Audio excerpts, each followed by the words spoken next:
Ici Éric Latour et bienvenue à Saint-Jean-sur-Richelieu en ce lundi 2 décembre 2013. La semaine dernière, nous vous avons présenté une première série d'extraits de cette séance du Conseil. On poursuit bien sûr avec cette émission où, entre autres, au cours de ce Conseil, il y a été beaucoup question du boisé des Colibris, de l'avenir du boisé et forcément de l'avenir du complexe sportif. Actuellement, une plainte a été logée du côté de Québec. Est-ce que ça met en péril le projet ou est-ce que ça va entraîner des délais supplémentaires? Le maire Fecteau dit qu'il y a un haut-là en ce moment. On écoute ce qui suit.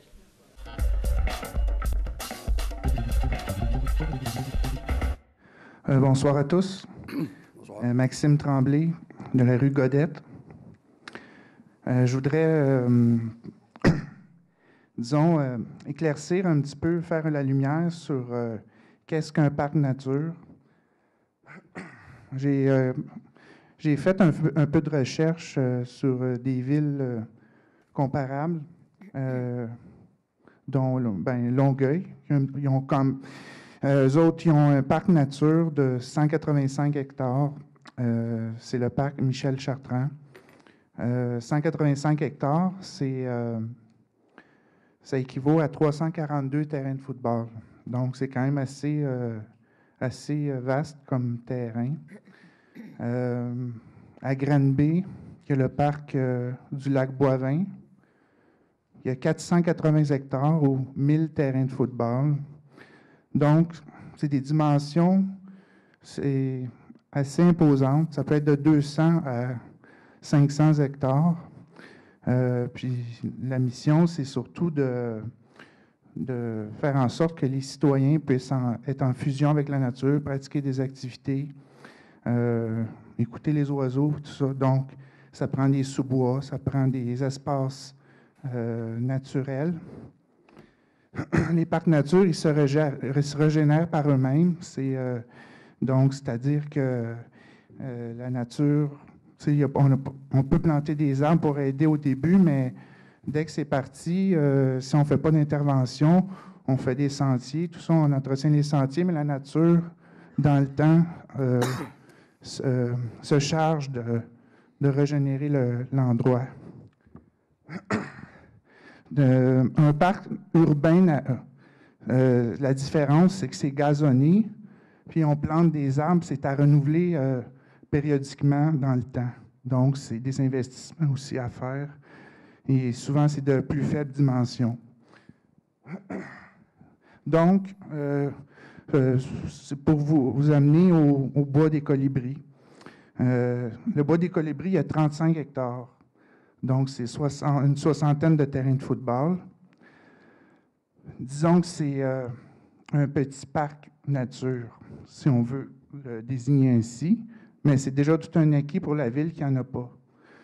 Le mouvement écologique, on est intervenu depuis 2 ans dans le dossier. On a suggéré à la ville de protéger l'espace au sud du bois de la rue des Colibris. Pourquoi? C'est parce que ça crée une zone tampon pour vraiment protéger le peu qu'on a, qui nous reste de ce grand parc-là pour la ville, pour notre ville. Donc, je réitère encore ma question. Est-ce que c'est possible de protéger le bois des Colibris au sud de la rue des Colibris? En fait, le dossier des Colibris, je vois, à l'heure actuelle, là, il y a quelque chose où on a... il y a des hauts-là sur le projet, dans le sens que je pense qu'il y a des... c'est avec... juste me rafraîchir la mémoire, on a Daniel.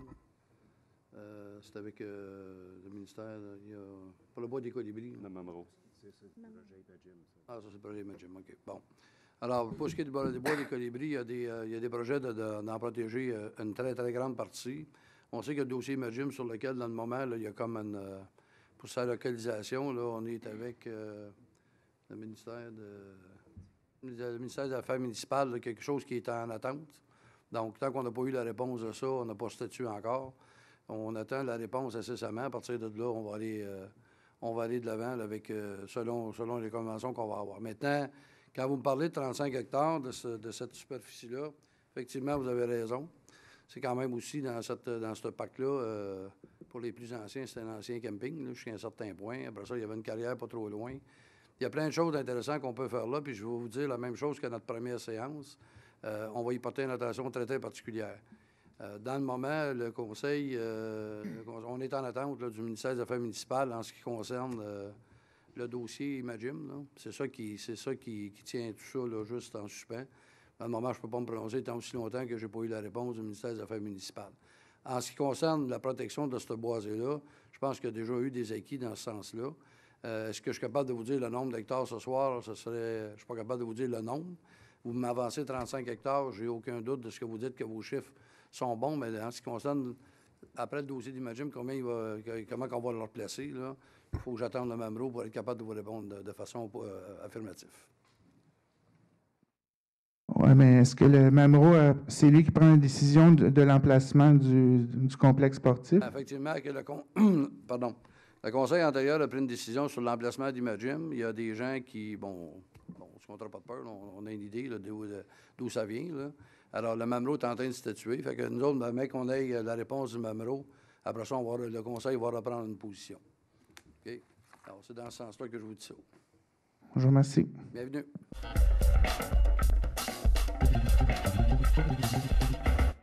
Bonsoir tout le monde. Louise Bello. Moi, j'ai lu quand vous avez passé dans le journal, et puis vous l'avez dit aussi dans votre lettre, l'augmentation de taxes. Moi, chaque fois que j'entends parler d'augmentation de taxes, là, les oreilles me frisent.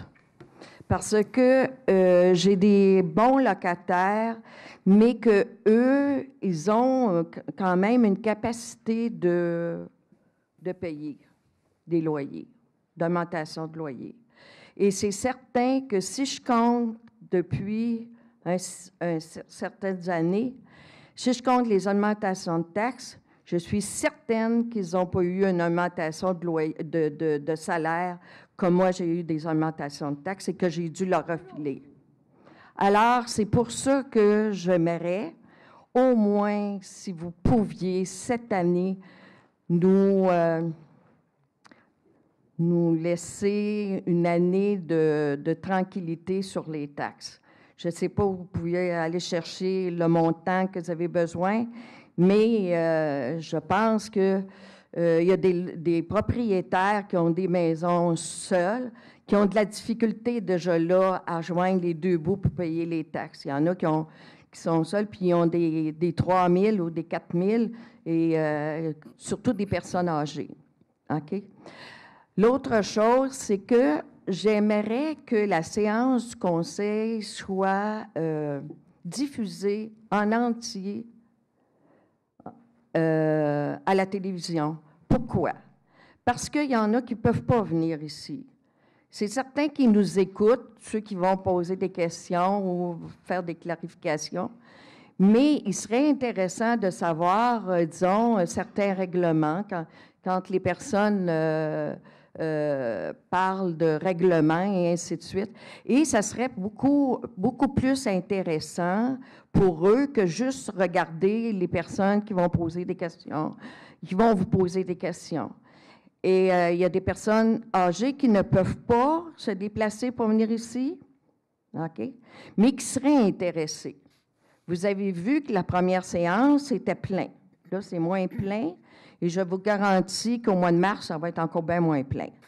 Alors, ça serait intéressant que si une séance, on n'est pas capable de venir, qu'on soit capable de l'écouter à la télévision, ou si on n'a pas très bien compris telle résolution, qu'on soit capable d'aller l'écouter.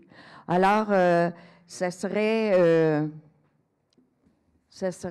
plus accessible à tout le monde. Merci. Bonne soirée. Bienvenue.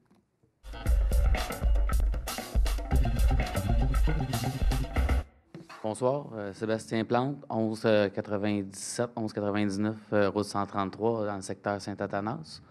Moi, je viens ici pour expliquer un peu un problème que j'ai eu récemment. Là, 1 mois et demi, moi, sur mon secteur, j'ai un puits et mon puits est tombé à sec. J'ai des locataires. j'ai plus d'eau potable. On était supposé de passer l'aqueduc cette année sur ma section de route 133. Le projet a été reporté. Ce qu'on m'a expliqué, c'est que le ministère des Transports n'a pas voulu payer sa partie du projet. Pour régler le problème, je me suis fait creuser un puits cet été. J'ai dépensé 13 000 $ pour un puits qui est non potable. L'eau est grise, non traitable. Fait que depuis une semaine et demie, je pompe l'eau de ma piscine pour pouvoir faire vivre mes locataires et notre maison. J'aimerais ça réussir à avoir l'eau de la ville. L'eau est environ 300 à 500 pieds de chez moi. L'aqueduc, mes voisins arrière l'ont. La rue juste après chez moi l'ont. On est 10 maisons sur ma rue qu'on ne l'a pas. Et malheureusement, je suis le seul qui a un problème d'eau, qui n'a pas d'eau pour pouvoir faire vivre ma maison. Je voulais juste... On a, Justin, est-ce que tu veux... Bon, tu peux y aller, il n'y a pas de problème. Oui, on a débattu de votre cas. Je vais laisser M. Bessette, qui nous a apporté ce cas-là, vous donner un peu où on en est avec ça. Bien, on en a parlé de l'autre côté, comme j'avais parlé, j'ai amené le point. Là, on est après regarder une façon au moins temporaire. Ils vont nous revenir, ils nous ont dit lundi prochain, avec des solutions au moins temporaires pour pouvoir te brancher de l'eau, que tu aies de l'eau au moins. C'est sûr qu'il va y avoir des inconvénients, on ne se le cachera pas, il va falloir se laisser couler l'eau si on arrive à te brancher temporaire. On n'a pas encore la solution parfaite. Pour ce qui est d'avoir les aqueducs en permanence, ça aussi, ça va se rediscuter. Nous, on attendait que le service des travaux nous amène des solutions. Comme je t'avais parlé, je te tiens tout le temps au courant, j'attendais que le service des travaux publics nous amène des solutions pour qu'on puisse les communiquer, qu'on ait de quoi de concret. Présentement, comme je te dis, je n'ai pas rien de concret que je peux dire. Je peux dire que le conseil est réceptif à la demande. Ils comprennent le problème. Tout le monde était réceptif à ce qu'on desserve de l'eau. Mais je n'ai pas encore la façon de faire ou de quelle façon qu'on va se procéder pour y arriver. Mais mardi prochain, sans faute, communique avec moi. Tu n'as jamais de misère à me rejoindre. Communique avec moi mardi, puis je te donnerai le tournant puis de quel côté que ça va pour qu'on puisse au moins temporairement te donner de l'eau. Là. OK, merci, parce que vu que l'hiver s'en vient, si j'ai pas l'eau, je ne suis pas desservi, il va falloir que j'isole ma piscine. Fait qu'il faut que je le sache pour savoir s'il faut que je le fasse ou pas. Je vous remercie beaucoup. Merci.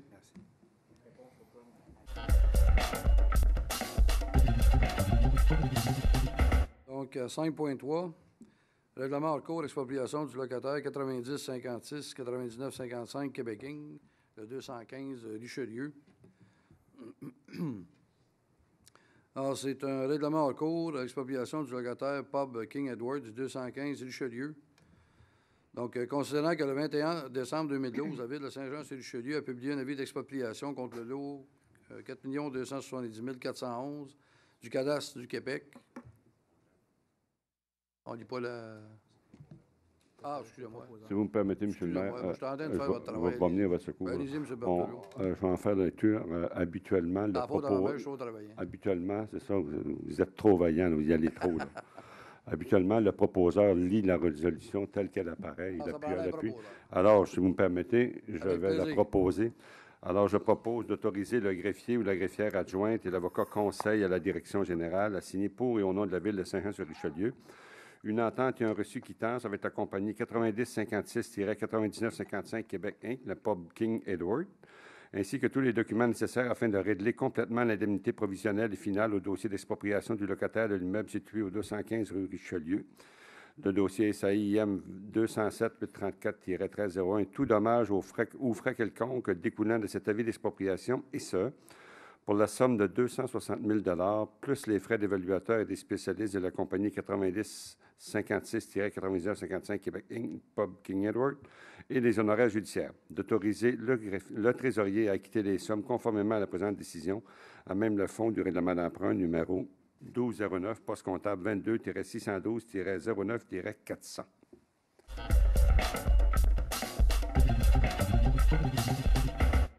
Donc, 13.1.2, PIA 2013-3116, Francis Trudeau, immeuble situé au 35 et 37 rue de Salaberry. Je propose que soit refusé le plan d'implantation et d'intégration architecturale déposé par M. Francis Trudeau à l'égard de l'immeuble constitué du lot 4 258 271 du cadastre de Québec et situé au 35-37 rue de Salaberry et relatif au projet de construction de 2 bâtiments d'habitation trifamiliale de 3 étages. Une copie de la présente résolution soit transmise au requérant. J'aimerais par contre inviter M. Trudeau à revenir autour de la table parce que son idée de projet est super bonne. Il y a juste des petites modifications qui ont été refusées, donc ça pourrait peut-être valoir la peine de revoir le dossier.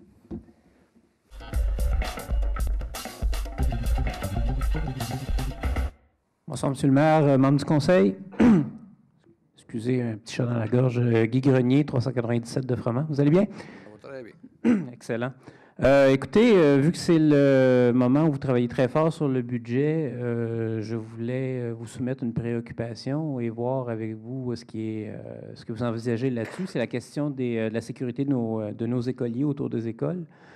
Je ne sais pas quelle est la situation du budget des brigadiers scolaires. Je sais par contre qu'on a un besoin pour ça à Iberville. À l'école Sacré-Cœur, il y a des enfants qui doivent traverser le boulevard d'Iberville pour se rendre à l'école Sacré-Cœur. Excusez. Vous connaissez un peu la situation sur le boulevard d'Iberville en ce moment. C'est pas drôle de demander à des enfants de primaire d'avoir à traverser ça. Alors, je voulais savoir si une des solutions qui était envisagée serait justement d'avoir un service de brigadier scolaire du côté d'Iberville. Dans un premier temps, peut-être une bonne nouvelle qu'on peut annoncer, c'est que ce soir, le Conseil s'est penché sur tous les corridors scolaires. On est très soucieux de la sécurité de nos enfants, donc on va regarder ça. Maintenant, de façon temporaire, peut-on juste faire peut-être un petit point. Dans mon jeune temps, moi, j'étais brigadier, puis ça ne coûtait rien. Là, ça a l'air qu'aujourd'hui, il faut engager des gens spécialisés, puis il faut débourser des frais. Je pense je reçois ce que vous me dites. On va regarder parce que normalement, la commission scolaire est responsable de la sécurité des enfants. On va s'adresser à ces gens-là, puis je suis très conscient de ce qui se produit à l'heure actuelle sur le boulevard d'Iberville, surtout avec la bretelle de la 104 qui n'est pas encore ouverte, mais je pense qu'il devrait ouvrir incessamment, espérons-le. Mais on reçoit 5 sur 5 votre commentaire, bon, on va s'adresser aux gens puis voir ce qu'on peut faire dans ce cas-là. C'est quoi le budget qu'on a à ce... Ben là, je ne pourrais pas vous le dire à capella comme ça, là, mais je peux vous revenir avec une réponse. Vous chantez à capella, vous? Je suis capable de faire ça. Ah, OK, correct. Si vous me permettez, oui? un brigadier scolaire, c'est environ 25 000 $. Ah oui, tant que ça? Oui. OK. Mais enfin, je disais tantôt que nous autres, on a toute une fierté d'être brigadier, mais je ne sais pas, vraiment, les formations ont changé. Je ne sais pas. Bon. Écoutez, je comprends que c'est peut-être quand on touche à des choses budgétaires, c'est pas toujours simple, c'est des choix, mais en tout cas, juste vous mentionnez qu'on a un cas qui est, je trouve, inquiétant. Ouais, et, en tout cas, on veut que les choses se passent pour le mieux. Circulation, encore un peu dans le même coin, qu'est-ce qui va se produire avec la fameuse barrière du train et éventuellement les feux de circulation? Est-ce qu'on a des recours qu'on envisage? Je vais m'adresser, si vous me permettez, à mon directeur général, là, parce qu'il y a beaucoup de choses là, qui avancent là-dedans. Bien, nos travaux avancent bien, mais c'est avec la compagnie MMA qui est la problématique. Le contact est difficile. Deux, lorsqu'on réussit à en avoir, on nous a informé que les matériaux requis pour faire la réparation étaient commandés. On n'est pas capable, cependant, de recevoir l'échéancier des travaux. Fait qu'on tente toujours, là, mais on est vraiment à la merci de la compagnie chemin de fer. Si je peux me permettre, je pense qu'on ne peut pas compter sur grand-chose parce qu'on sait que MMA, depuis le temps qu'on fait affaire avec, c'est pas une compagnie que même si elle dit qu'elle a commandé les travaux, les morceaux, ça peut être long. Puis je pense que dans la situation qu'elle est présentement, ça risque d'être encore plus long. Fait que malheureusement, ça va devenir un instant, je pense que ça va aller plus haut. Là, juste quand on a eu la traverse qui a brisé, on a dû se rendre au Transport Québec. Je pense que ça va être un dossier qui va finir provincialement, malheureusement. Ben, en fait, c'est un peu la question que je voulais poser, c'est qu'est-ce qui est... Est-ce qu'on ne devrait pas envisager des recours? Là, je ne connais pas le dossier assez, là, mais est-ce qu'on n'est pas rendu à avoir des recours juridiques face à cette compagnie-là? Parce que là, la neige arrive, là...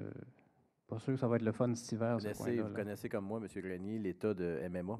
Oui, je me doute bien, mais il faut quand même trouver une solution. En temps de recours juridique, ils en ont déjà beaucoup sur le dos. Je ne suis pas certain que ça va changer de quoi, la note de plus. Là. De toute façon, si vous permettez, la compagnie, pour ce tronçon-là, tout le moins, va être mise aux enchères d'ici la fin de l'année. Ah, OK. Donc, une vente à l'horizon. Là, on verra qui sera l'interlocuteur à ce moment-là. OK. Et ce n'est pas un cas où le gouvernement fédéral pourrait forcer les travaux? À la limite, oui, sauf que vu la proximité d'une transaction, probablement qu'ils n'interviendront pas à ce moment-là. OK. Ben, écoutez, on se tient au courant. Merci. Merci. Bonne soirée. Bonne soirée.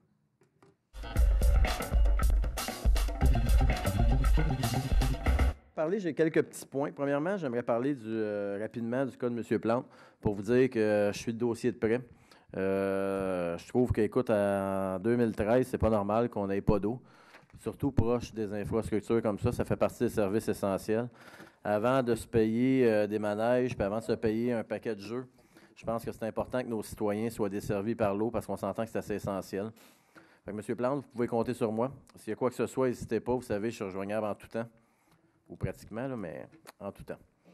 J'aimerais parler d'un autre petit point, un point grande ville, c'est concernant le stationnement de nuit. Vous savez, on est rendu le 1er décembre, le stationnement de nuit a commencé. C'est un des points que j'avais débattu beaucoup v'là 2 ans, quand on a commencé, qu'on avait amené. Je pense que les gens ont quand même un apprentissage à faire, puis ils doivent prendre le temps de lire. On a envoyé des documents pour expliquer comment que ça fonctionne. Je pense que les gens doivent prendre le temps de le comprendre aussi. Pour éviter un peu, parce que pendant mon porte-à-porte, plusieurs personnes ont été très contentes du stationnement de nuit pour ceux qui avaient des grandes familles.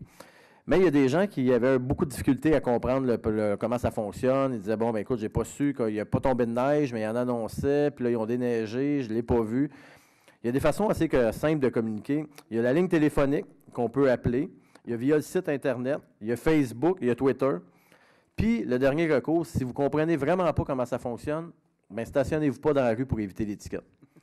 Fait qu'une fois que vous avez tout fait ça, bien, après ça, on va être certain qu'on n'aura pas de gens qui vont être malheureux d'avoir reçu une étiquette à cause de, puis à cause de. Prenez le temps, gardez-le, mettez-le sur votre frigidaire, prenez le temps de communiquer. Puis une fois que vous êtes inscrit à Facebook, c'est facile de fonctionner avec ça. Fait que pour ce point-là, je pense que c'est tout. Prenez le temps de le lire, vous allez le recevoir bientôt. Comprenez-le. Puis si vous ne le comprenez pas, comme je dis, je le répète, stationnez-vous pas dans la rue, c'est pas de quoi de plus, c'est un service de plus qu'on a donné. Mais si vous ne comprenez pas, restez parké dans votre entrée, vous n'aurez aucun problème tout l'hiver. Rapidement aussi, je veux féliciter tous les gens qui ont fait la guignolée. C'est un événement important pour les gens plus défavorisés. Je pense que ces gens-là, il y a plusieurs personnes, plusieurs bénévoles qui ont passé de porte à porte. Ça prend le temps, puis c'est un beau geste de solidarité. Merci beaucoup. Puis bonne soirée là-dessus.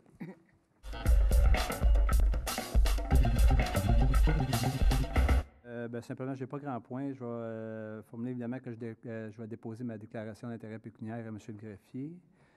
Autre point, j'aimerais vérifier avec la direction générale, s'il vous plaît, de me faire part par rapport à l'incident qui est arrivé à l'école de Providence, s'il est possible d'avoir un rapport de police de cet événement-là. Puis je vais voir en même temps si on peut parler avec le service de police, voir pour quelle raison, s'il y avait des interventions à faire qui n'ont pas été faites. Je trouve ça bizarre là, de la part de cette situation-là. Autre point, j'aimerais vérifier, étant donné qu'on va travailler présentement sur le dossier, évidemment, le circuit local et urbain, urbain entre autres.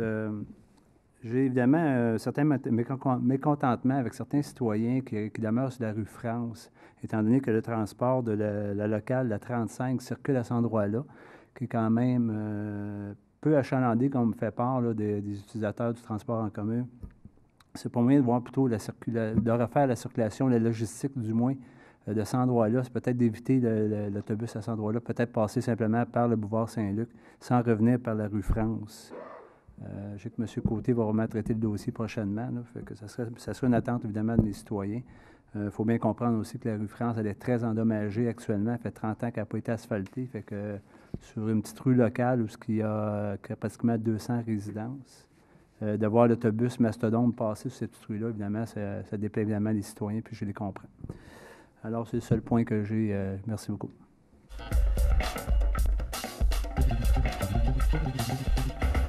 Bonsoir tout le monde. J'aimerais premièrement féliciter M. le maire d'avoir été élu préfet de la MRC.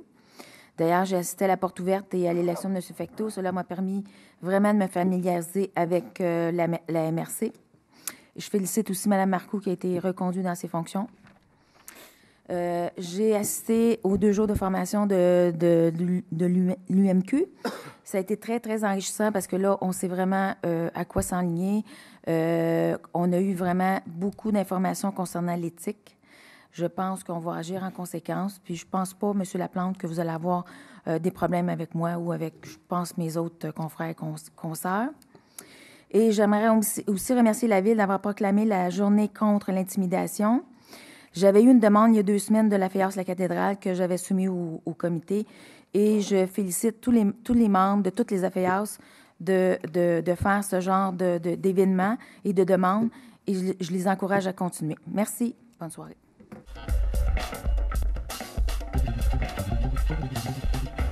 Bonsoir. Je vais faire la même chose un peu que M. Quentin. Je pense que c'est sûr qu'on va faire le tour, mais c'est quand même très important de remercier tous les gens qui ont participé de proche, de loin, monétairement ou avec le temps pour la guignoler. Mais en même temps aussi, au niveau de transparence, on a parlé ce soir au niveau d'accessibilité des documents de 2013 pour qu'est-ce qui est de toutes les réceptions de cadeaux. Je trouve que c'est un bon point. Moi, je vois aucune... Moi, personnellement, là, au niveau du code d'éthique, pour qu'est-ce qui est des réceptions des cadeaux, là, je pense qu'on devrait rendre ça public, s'assurer justement, quand on parle de transparence, on a tous parlé de transparence lors de notre porte-à-porte ou quand on a demandé, c'est excessivement important. Fait que ça, je pense que c'est de 1. De 2, avant justement de le positionnement, j'aimerais ça qu'on regarde aussi si le déplacement du complexe, parce que c'est important qu'il se réalise, mais le déplacement du complexe, s'il y aurait vraiment des coûts à le placer à l'arrière du complexe actuel, du Soccerplex, plutôt que l'emplacement actuel. C'est des choses que j'apprécierais pour voir là-dedans. Et deuxième des choses, au niveau de le golf, la mairie, comme vous avez dit, M. le maire, je pense que excessivement, c'est correct. Je pense qu'on n'est pas rendu là, mais sauf que savoir qu'est-ce qu'il y a comme projet à date de spéculer au niveau du golf de la mairie.